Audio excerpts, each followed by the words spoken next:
الله الرحمن الرحيم. معكم يونس عبد الرزاق. طبعا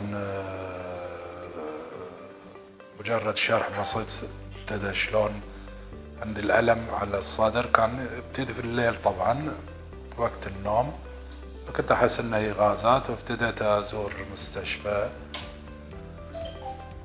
وصاني دكتور إنه لازم أشوف الدكتور عزيز هنش.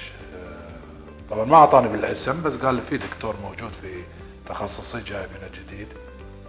فجيت سألت عنه ودشيت وسوى لي فحوصات، وتأكد ان الشيء هذه عندي يمكن 3 أماكن، وكان واحد كان عندي وايد كريتيكال، فقال لازم تسويه بأسرع وقت. والحمد لله وصلنا الابروفل من الانشورنس مالنا، فسوى الابروفل وتابعونا وكل شيء. والحمد لله شباب التيم كلهم كانوا أول بأول ماشيين، ورب العالمين وفقنا. وحين أحس أحسن من قبل وايد أحسن. يمكن نغزات بسيطة وهذه تي، وكنت أنا طبعا مدخن، وحين هديت التدخين صار لي 10 أيام، ويبغي له مع الوقت لما الواحد صار ريكفر. والحمد لله رب العالمين، وربي يوفق الجميع إن شاء الله. Hello everyone, this is Dr. Abdulaziz, interventional cardiologist from BHH Apollo Heart Center. Today I would like to present one interesting case. This was a 59-year-old Bahraini gentleman. He's a diabetic, he's a hypertensive. He came to us with chest pain since about 5 to 6 days, which worsened since the last 1 day. When he came to the OPD, he was in chest pain score about 7/10.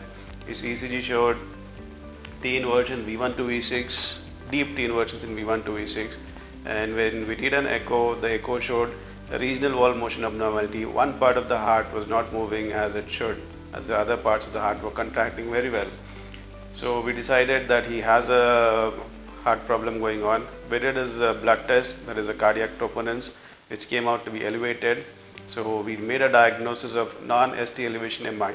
This is a form of heart attack which needs to be addressed urgently.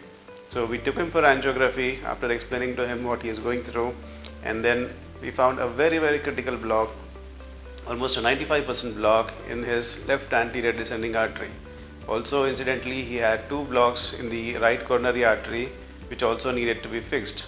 So we explained to the patient and the family that he is having a heart problem, very critical blockages, and he needs urgent angioplasty and stenting.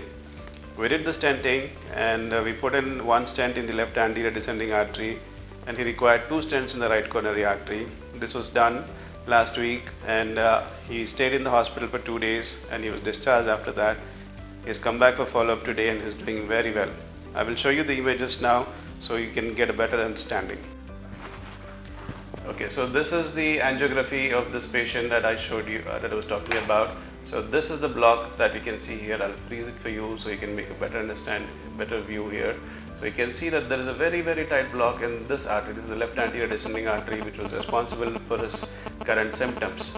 And I'll show you the right coronary artery as well. So this is the right coronary artery.